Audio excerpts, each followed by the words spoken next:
अब एक पद्य और समझते हैं, ठीक है। इसको वैसे लिखेंगे अवतरणम,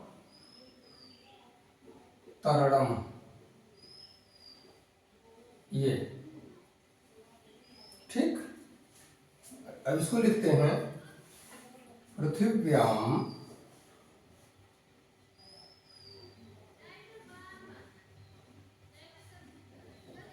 त्रीणि,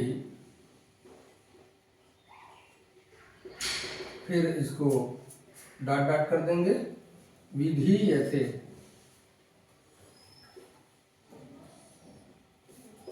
विधीयते, ये इसका संदर्भ ऐसे होगा अयम, ठीक, श्लोका।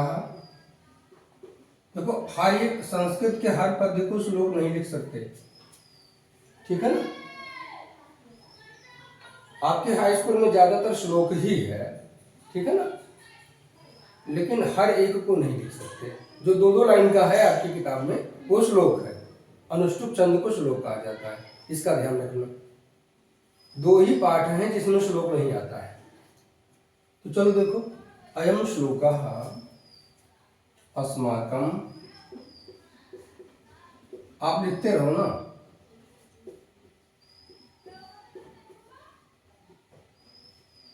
पाठ्य पुस्तकात, पुस्तकस्य लिखेंगे, अस्माकं पाठ्य पुस्तकस्य संस्कृत पद्य पीयूषमस्य, संस्कृत पद्य पीयूषमस्य,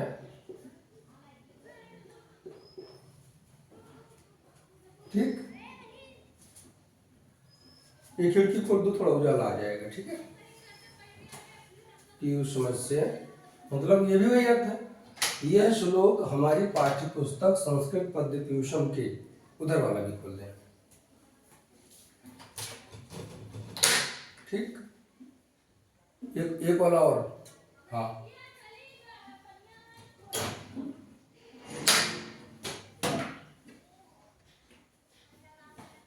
चलो आगे बढ़ो। सूक्ति सुधा,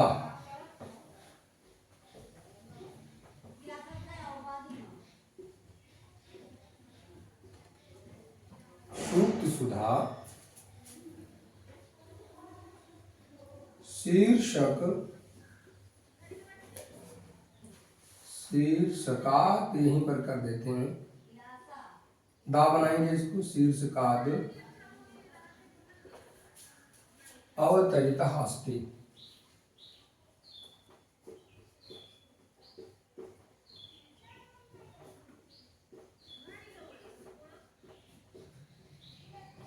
ठीक। एक बात ध्यान रखिएगा, जब अयम पद्यम लिखेंगे,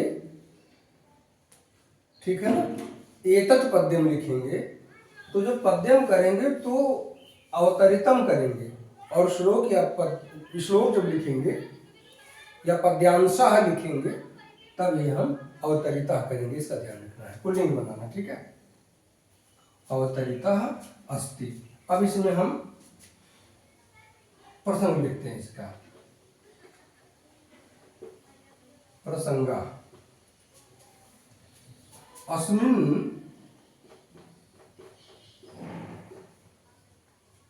पद्ये कविः कथयति,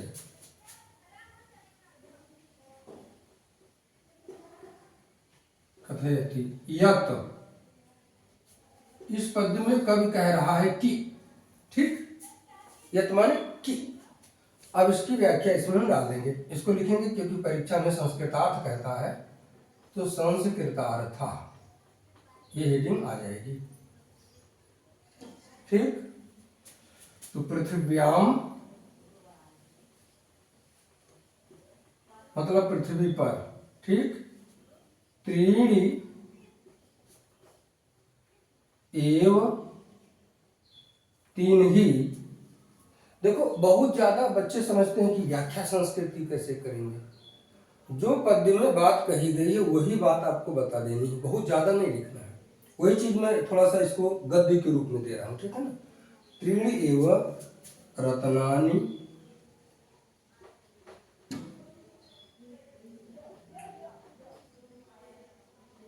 तीन ही रत्न। और रत्न क्या है? जलम, अन्नम, सुभाषितम च।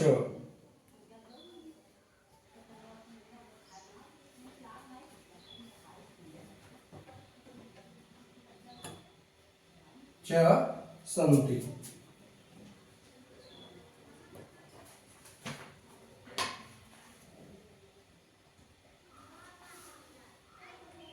संति, ठीक है। किंतु मूर्ख जनाः, चाहे मूर्खा लिखो और चाहे मूर्ख जना लिखो, ये आपके ऊपर है। मूर्ख जनाः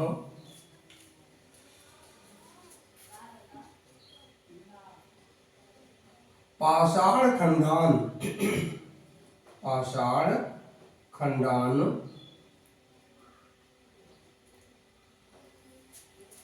रत्नानि कथयन्ति।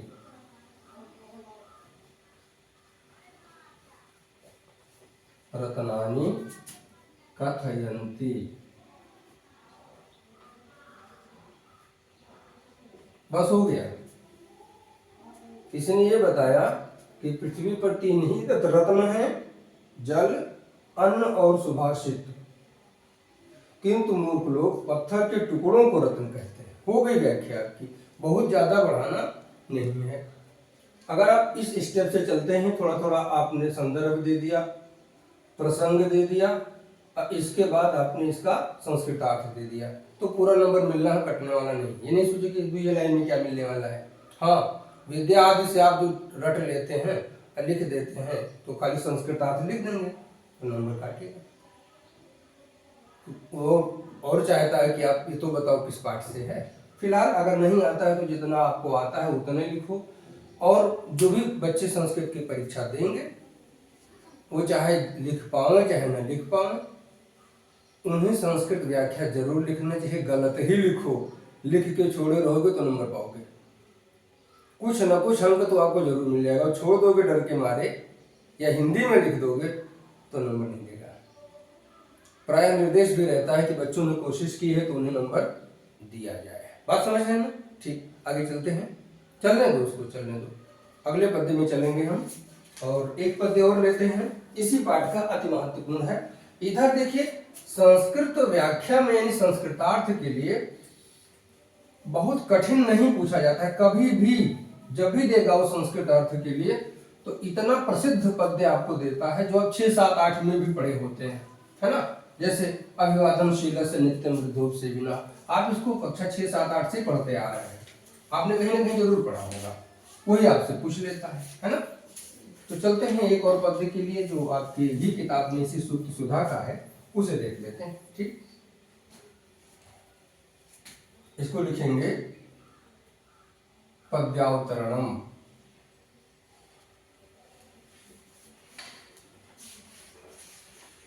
ठीक, अब हमने जो पद्य चुना है तो काव्य शास्त्र विनोदेन, है ना ये पद्य, है कि नहीं?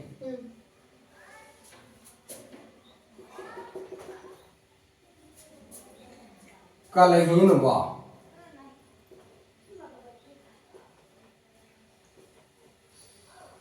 है ना।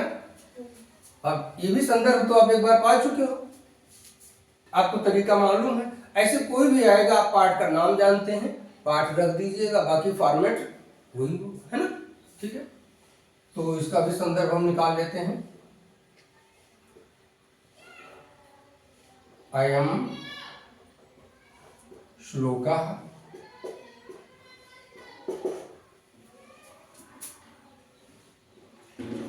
अस्माकं पाठ्य पुस्तक, इसे जोड़ते चले जाएंगे। संस्कृत पद्य पीयूषमस्य, संस्कृत पद्य पीयूषमस्य सूक्ति सुधा शीर्षक पाठात्।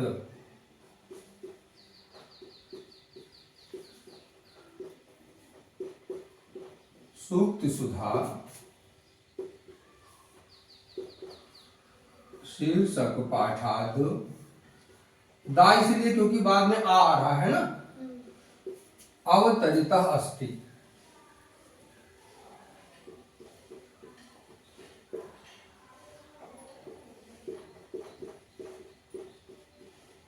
ठीक, प्रसंग अस्मिन पद्ये, बहुत ज्यादा आपको पचड़ा नहीं खड़ा करना। आपको एक तरीका है कि आपको नंबर लेना है और कोशिश करनी है। बहुत ज्यादा अगर हम सामग्री डाल दें लेकिन आप लिख ना पाओ, है ना। अस्मिन पद्ये कवि ही, क्या लिखेंगे? कवि ही कथयति, कि कह रहा है तो क्या कह रहा है? यत्, कि, तो जो कह रहा है उसे हम संस्कृत व्याख्या में रख देंगे। इसको लिखेंगे संस्कृतार्था।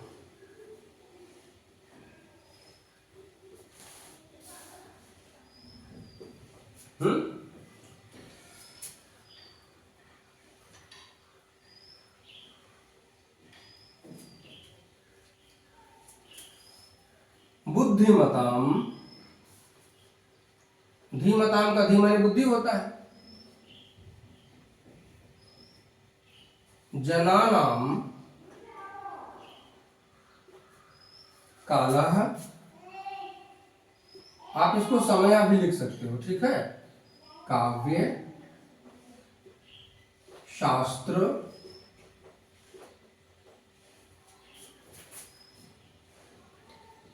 विनोदेन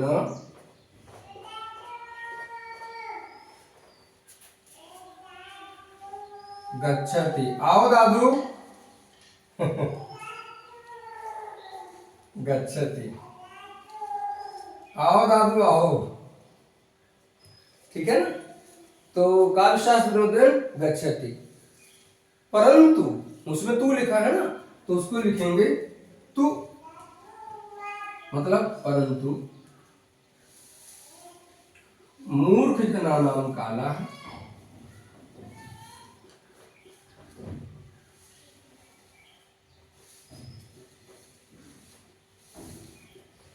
कालः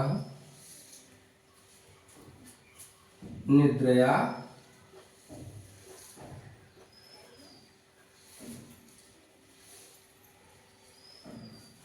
काव्य शास्त्र विनोदेन कालो गच्छति धीमताम। और अगली लाइन क्या थी, थोड़ा सा भूल रहे हैं उसमें, व्यसनेन। हाँ, तो कालः निद्रया दुष्टाचारेण, दुष्टाचारेण बुरे आचरण से, ठीक है। व्यसन का अर्थ ही है कलहेन वा गच्छति,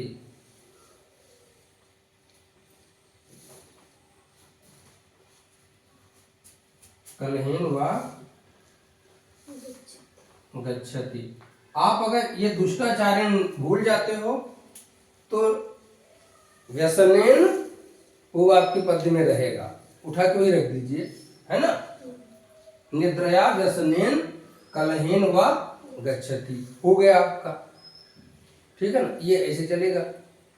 तो अब एक पद ये भी हो गया, एक कोई और निकालते हैं, ठीक, उसी पाठ से ले लेते हैं। थोड़ा सा क्या है कि मुझे लगता है जो 2-3 ठी आपको लिखा दिए ना, इसी में से एक ठी आ जाएगा, जो मुझे लगता है।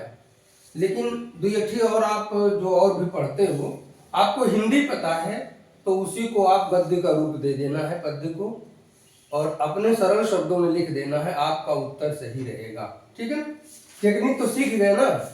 हमारा उद्देश्य आपको तरीका बताना है। बाकी तो भाई कोई कुछ भी पूछ सकता है किताब में जहां से भी है। तो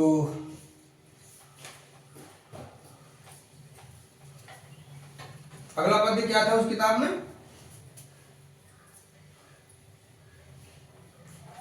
देखो थोड़ा हमें, क्योंकि किताब हमारे हाथ में नहीं है। इसी का सुनते सुधाकर। हाँ हाँ, उसमें ज्यादा महत्वपूर्ण है। अंतिम वाला क्या था? वाणी का समलग्न। वाणी का समय बड़ा है या नहीं पूछेगा, बड़ा है बच्चे परेशान हो जाएंगे इसलिए नहीं पूछेगा। भाषासु मुख्य मधुरा। हाँ ये अति महत्वपूर्ण है, तो इसको ले लेते हैं, ठीक है ना? क्योंकि जब पाठ वही है तो हमने लगभग उसको रोक रखा है, ये काम कर जाएगा। तो इसका हम अवतरण बदलते हैं, भाषासु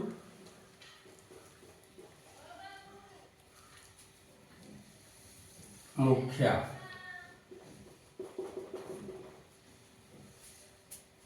तस्मात् सुभाषितम, यही तो है ना?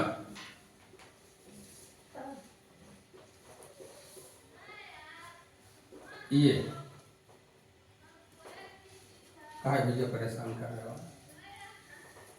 हम लोग चाक से लिखने वाले थे, भाग जाता है। ठीक। अब इसका हम प्रसंग बनाते क्योंकि संदर्भ वही रहेगा। ठीक, प्रसंगा वही रख दीजिए, अस्मिन् पद्ये कवि कथयति, है ना? अस्मिन् पद्ये कवि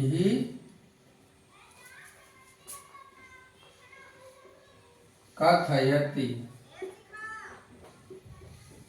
यत्, इस पद्य में कवि कह रहा है कि, है ना? अब इसकी व्याख्या लेते हैं। संस्कृतार्थ, ठीक, सर्वासु, ठीक, भाषासु देववाणी संस्कृत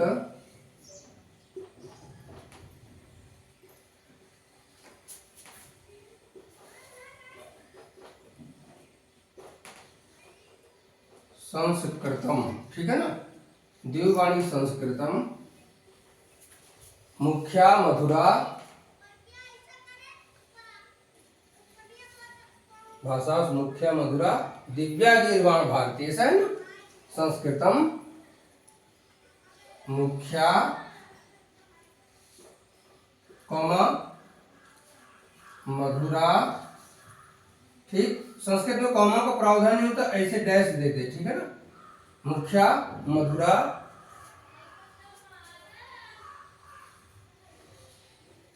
अलौकिकम च,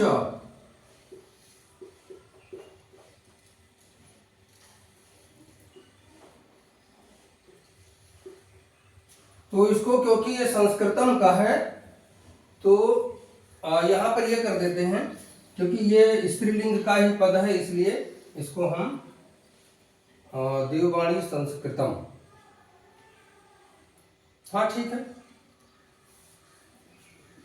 मुख्या मधुरा अलौकिकम च अस्ति,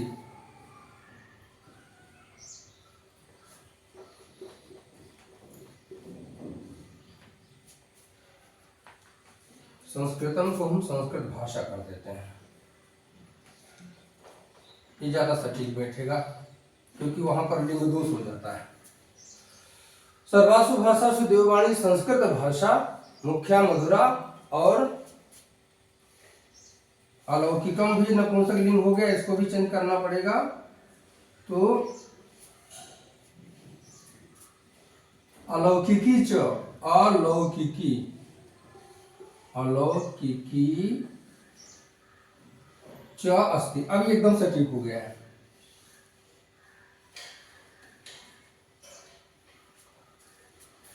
अस्याह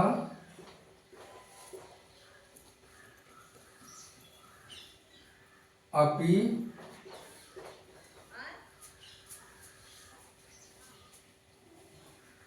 अस्याह काव्यम, यहाँ पर विसर्ग लगाएंगे। अस्याह काव्यम मधुरम भवति।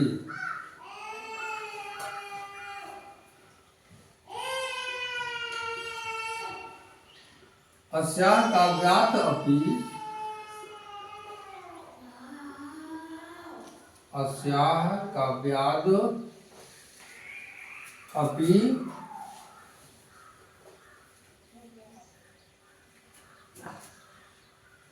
अस्याः यहाँ भी आएगा सुभाषितम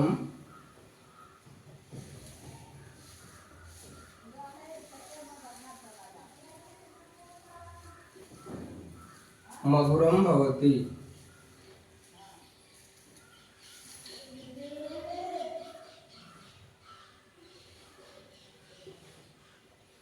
ये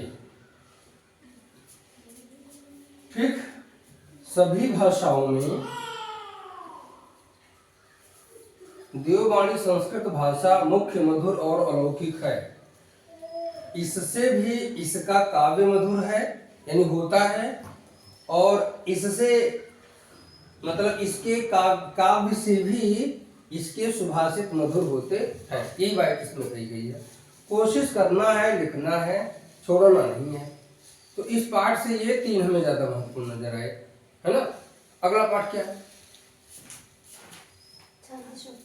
शांति सौख्यम। तो इसमें से जो एक पाठ मतलब जो एक पद्य निकालेंगे, थोड़ा सा इसका ये बदलेगा संदर्भ, तो इसको यहाँ से हटा देते हैं। अच्छा, लिखते रहेंगे तो आप लोग भी सीखते रहेंगे, इसलिए लिखते रहेंगे, ठीक रहेगा, है ना।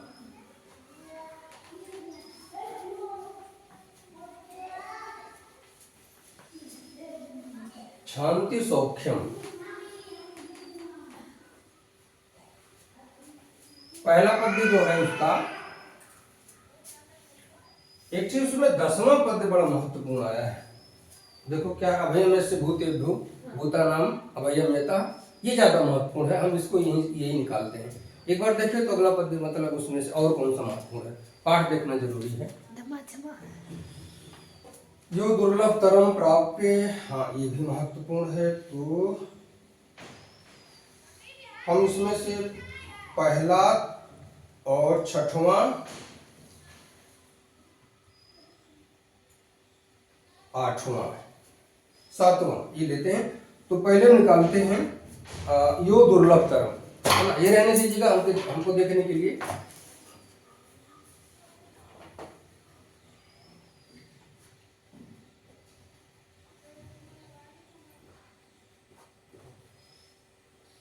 ये उदाहरण जो आपके पेपर में रहेगा, क्या था वो, पहला यो दुर्लभ तरम, है ना। यो दुर्लभ तरम साखल वंचते, देखो तो ये है ना, वंचते।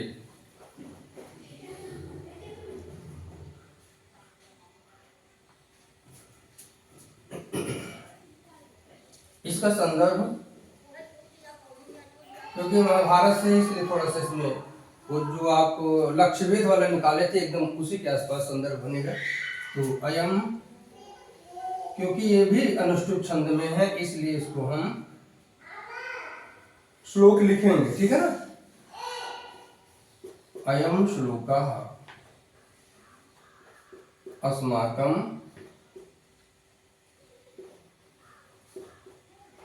पाठ्य पुस्तक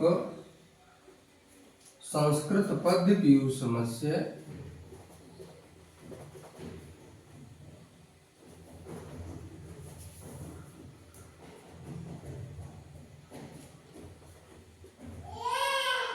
पद्य पीयूषमस्य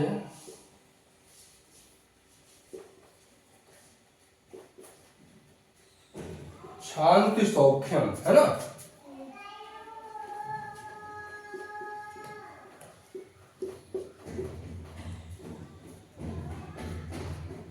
शांत सौख्यम शीर्षकात दा लिखेंगे क्योंकि बाद में आ रहा है। अवतरिता अस्ति। लगभग समझ में आने लगा है ना। हाँ, अवतरिता अस्ति। यही देख के बच्चे डरते हैं संस्कृत वाले कि संस्कृत अर्थ कैसे लिखा जाएगा, जबकि कुछ खास नहीं है। अवतरिता अस्ति। अब इसका हम प्रसंग निकालते हैं। अस्मिन् पद्ये, इसमें पता है कौन कह रहा था, ये भी संवाद शैली में लिखा गया है। आपसे 1 नंबर का प्रश्न पूछ सकता है कि शांत सौख्यम पद में कौन कौन से दो लोगों के बीच में संवाद चल रहा है, ठीक है ना। तो इसमें पितामह भीष्म और युधिष्ठिर के बीच संवाद चल रहा है। ये पितामह भीष्म युधिष्ठिर को समझा रहे हैं, है ना। आप जब शुरू में पढ़ेंगे तो लिखा मिलेगा, है ना। अस्मिन् पद्ये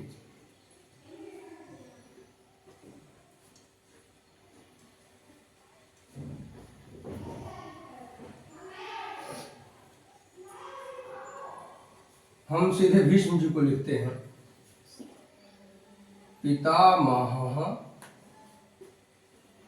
पितामह भीष्म, जिससे कि आपका वो अगर आ जाए वहां से तो एक आध नंबर और तैयार हो जाए, है ना। पितामह भीष्म युधिष्ठिरम कथयति।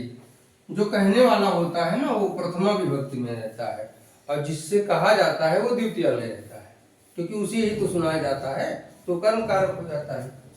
तो भीष्म युधिष्ठिरम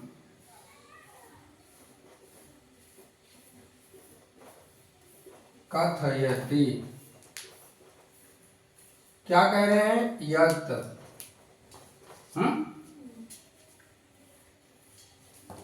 संस्कृतार्थ।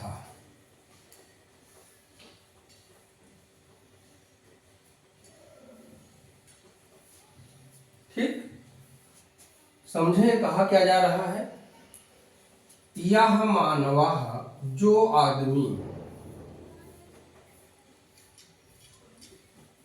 अति दुर्लभम, अत्यंत दुर्लभ,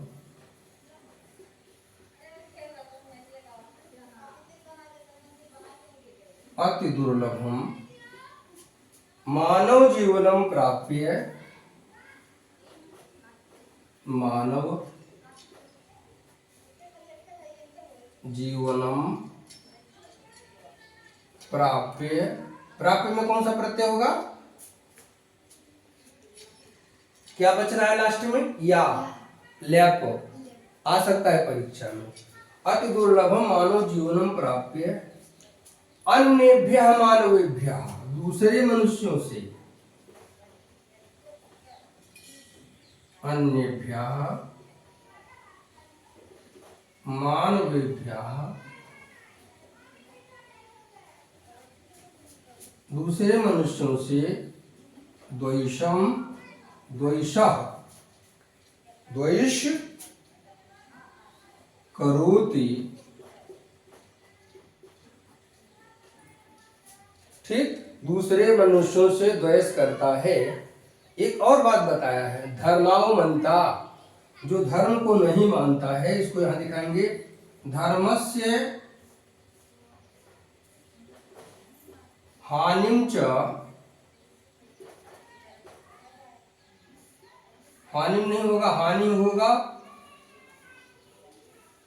च करोति,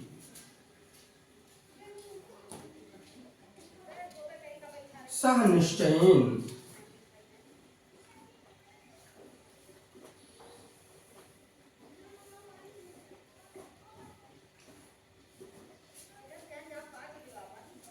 वंचनाम अधिगच्छति, वंचनाम, वंचनाम माने ठगी, उसके साथ धोखा हो रहा है। वंचनाम अधिगच्छति, ये विद्यार्थी जो हम लिखा रहे हैं किसी विद्या आदि या गाइड आदि में नहीं मिलेगा। नहीं सोचो कि वहां पे तो ऐसे लिखा ऐसे लिखा है। हाँ, एक चीज कह सकते हैं, यहां अगर आपने देखा और खुद लिखा तो आपके समझ में लिखने की जानकारी पूरी आ जाएगी। जो नहीं भी पढ़ाए हैं वो भी आप लिख ले जाओगे। बात समझ रहे हैं ना, ये चीज है। ठीक, तो अब इसको यहीं पर ये पूरा होता है, यहाँ पूर्णविराम लगा है। अब इसमें से एक और निकालते हैं, बहुत महत्वपूर्ण लगता है, तो क्योंकि पाठ वही रहेगा तो इसको हम, और आपका प्रसंग भी वही रहेगा, है ना, क्योंकि पाठ वही है। तो इतना थोड़ा सा हमारा समय बचेगा, आप अपना लिखिएगा जरूर, क्योंकि आप लिखोगे तो आपका अभ्यास होगा, है ना। तो हम देखते हैं इसको,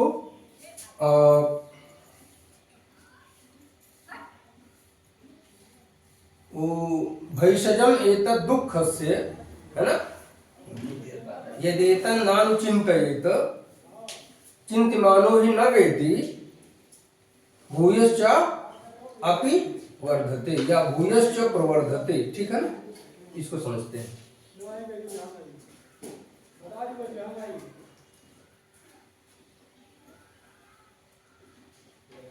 तो एक चीज को देख लेते हैं, हा?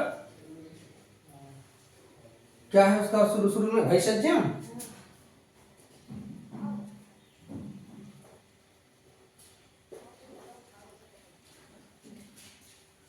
तो वो कोई हो तो बुला दीजिए, बैठे ना, आइए बैठिए भैया, आ जाइए, आइए बैठो।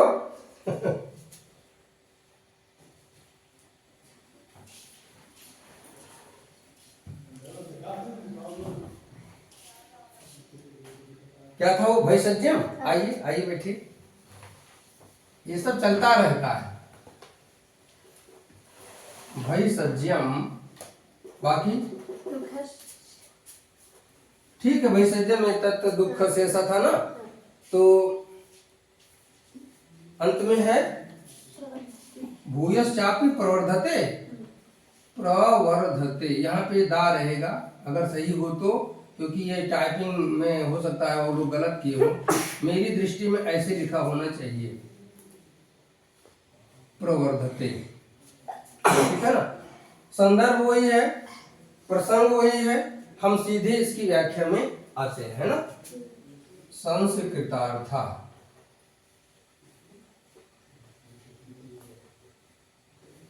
ठीक है ना। तो एतत् दुख से, ध्यान दे दुख के बीच में ये जो दो बिंदी लगती है ना, ये यहाँ पे, ये बच्चे भूल जाते हैं, ये लिखना जरूरी है। ये क्या है,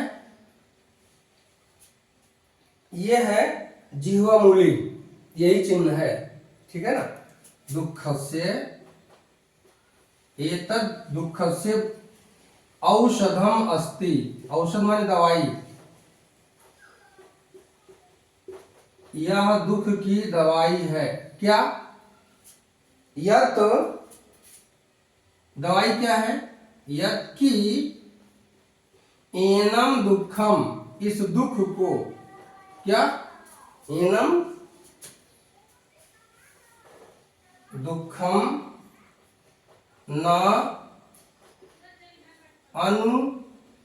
अनुचिंतयेत, कि इस दुख की बार बार चिंता नहीं करनी चाहिए। अगर सोचोगे कि हम बीमार हैं या हम बहुत गरीब हैं या बहुत परेशान हैं, तो जितने सोचोगे उतने ये आपको परेशान करेगा। तो जहां तक हो सके भूलने की कोशिश करो। क्या कह रहा है कि एतत् दुःखस्य औषधम अस्ति, ये दुख की दवाई है, यत कि एनम दुखम न अनुचिंतयेत, इसको बहुत ज्यादा चिंता नहीं करना चाहिए, न अनुचिंतयेत, चिंतन नहीं करना चाहिए, ही क्योंकि चिंत्यमान, क्योंकि दुख है तो ये नपुंसक लिंग में लिखा जाएगा, चिंत्यमानम दुखम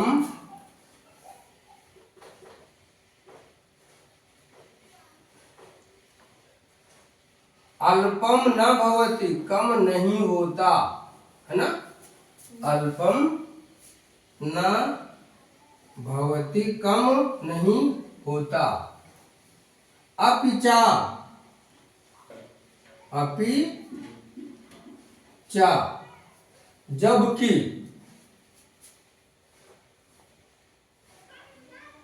भूयः और ज्यादा,